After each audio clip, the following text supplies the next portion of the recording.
Good morning, and welcome to Toronto Police Headquarters. My name is Inspector Gord from Traffic Services, and I'm pleased to be your Master of Ceremonies this morning.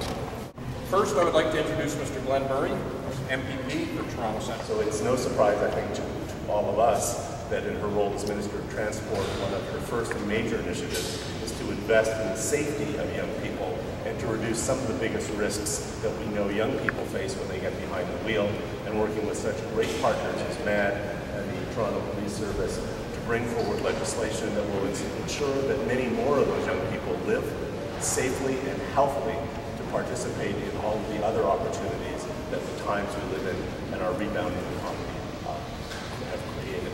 So would you please give a warm welcome to Toronto Centre to my dear friend Kathleen Wynne. But I just want to reinforce what Glen has already said, that this is about protecting young people, protecting the people who drive on our roads, and creating an environment where behaviours are established, solid, strong and good behaviours are established early on in a person's driving career.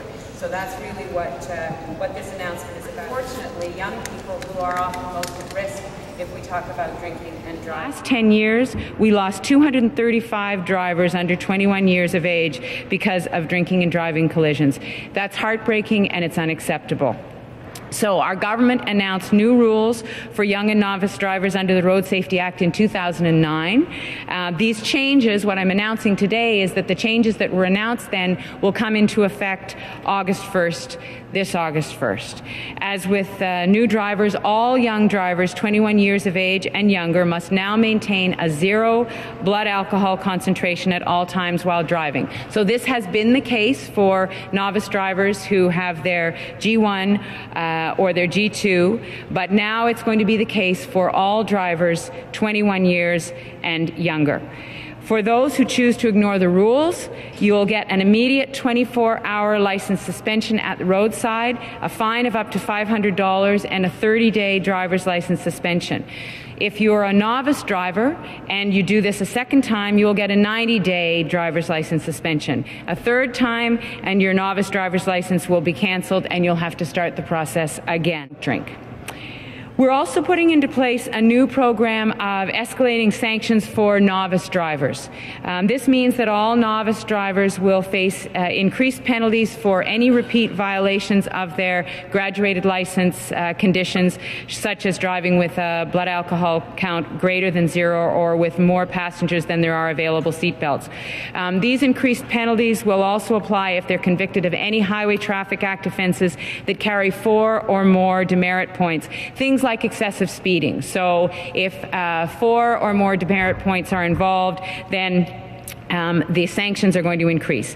Repeatedly violating the GLS conditions and Highway Traffic Act offences will ultimately get a novice driver's license cancelled. So those are the novice driver and 21 and under driver changes that we're making. Same penalties apply whether you drive a car or a boat. I'd like to introduce Ms. Ann Leonard, Executive Director of Arrive Alive Drive Sober. This year our success has included a new smartphone application. We call it the Arrive Alive app. And it was created with support from volunteers at the Queen's School of Business earlier this year. We'll be including information over the course of the summer. We have 4 summer students here at the back. Yay! Anyway, 4 of our 5 are here today, and they share information all through the summer at different events. We have an annual TTC Awareness Day where we share materials with TTC riders. We do that on Thursday morning of this week, right before the long weekend. And we also just will have a display of lake stock and a couple more golf tournaments, etc. So we're pleased that we'll be able to share this information for young people and for the parents of young people. Games being played here, you look at the data, and it's just like once they hit 18, it goes right up. 19, 20, 21, falls off at 22. So it's data driven, it's the right policy to make. The other piece of this is that it will save more lives than any other piece of legislation that we can do at a provincial level. So we'll see a dramatic fall in young people's, we predict somewhere between 15 and 25%, basically stops people from drinking and driving. And this is focused at as a group of people that have already been convicted of drinking and driving. They're the highest risk group. The other big piece about this is When their time limit or their minimum time limit is up with the interlock, it doesn't necessarily come off. It stays on there, so the person is clearly shown that when that interlock is removed, that they'll change to be a responsible driver and not be drinking. It really doesn't make a difference to me because I'm already within the range where I have to have a 0 BAC, so I don't really mind. Okay.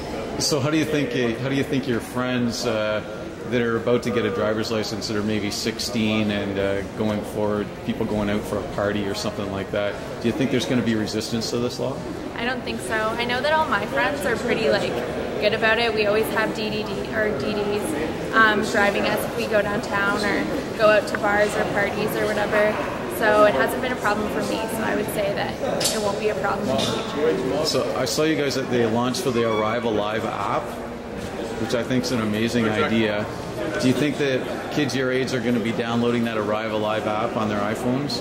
I think if there's awareness about it, people will definitely do it just because people like apps in general, and it's sort of like an easier way to make sure you have your ride at the touch of a button, right?